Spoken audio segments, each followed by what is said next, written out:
There was a boy whose name was Svetaketu.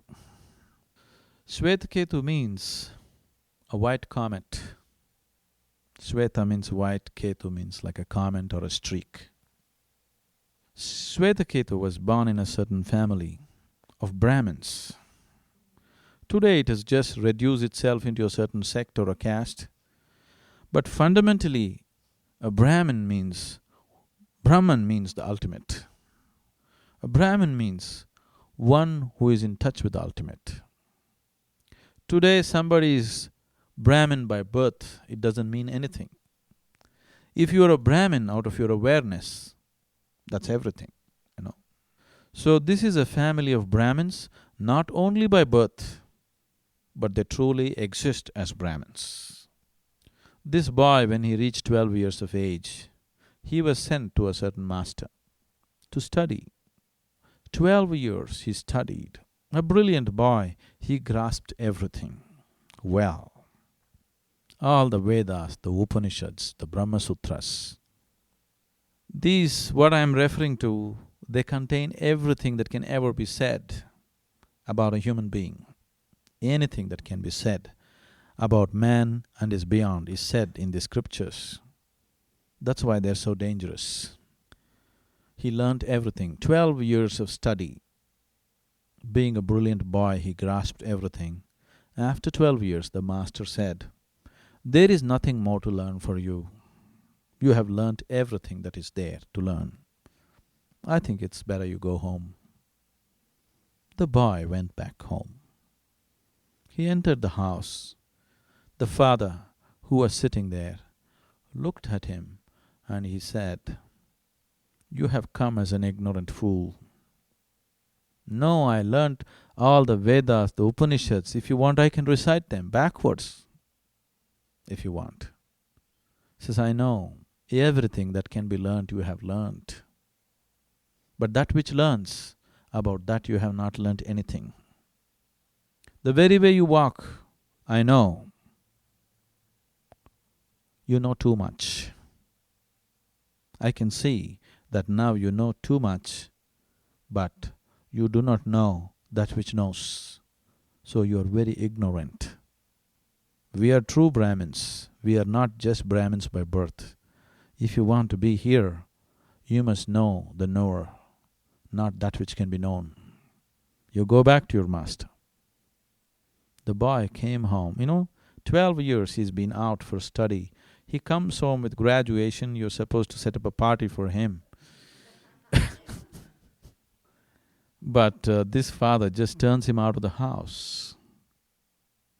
The boy goes back to the master and says, "My father says I'm ignorant. I know all the Vedas, Upanishads, everything that you taught me I have learnt sincerely. But my father says I'm ignorant. He says, I must know the knower." So the master said, "Oh, you want to know the knower? That's good.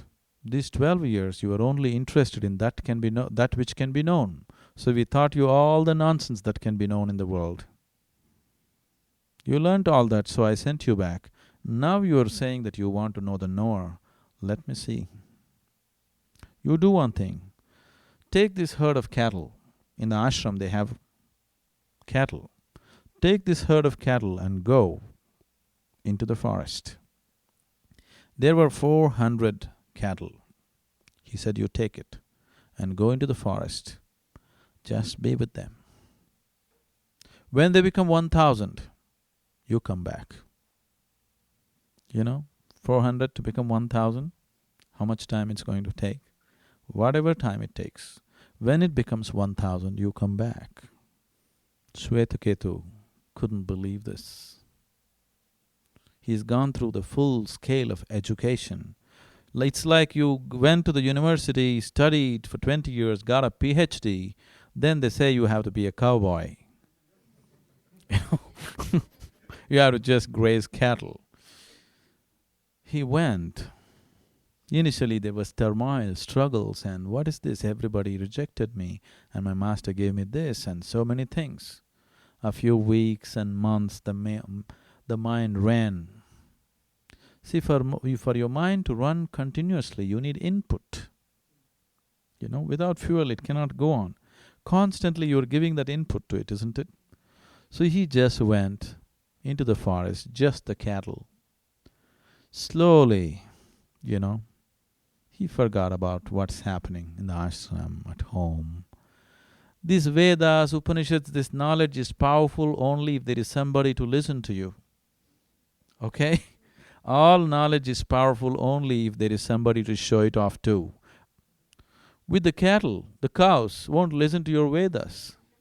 They will just go chomp, chomp, chomp, chomp. So slowly this chomp, chomp, chomp just sank into him. Slowly his Vedas, his Upanishads, these 12 years of learning the scriptures, slowly they fell apart over a period of time. He just became like the cows. When he's hungry, he eats. Otherwise, he just sits there.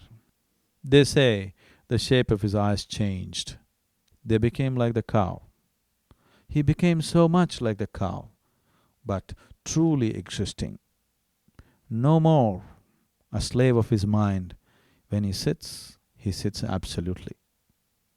If he's with a cow, he's a cow. If he touches a tree, he's a tree. If he's sitting on the earth, he becomes the earth. He just became an absolute presence, because there is no input to the mind. No, nothing to go on. Simply sitting. Then he forgot the language. Then he forgot the numbers. Then he doesn't know whether it is 1,000 or 10,000. He's simply there. Then the cows came to him one day and told him, "We are 1,000. Let's go back to the master." So he just went with the cows back to the ashram.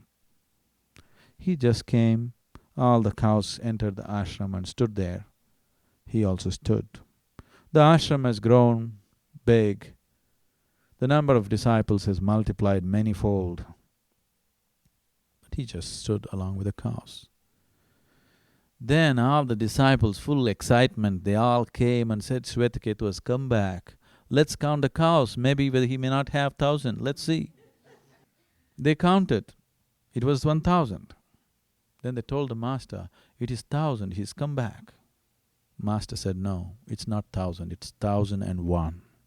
Because Svetaketu has completely lost his person now. He's just become an absolute presence.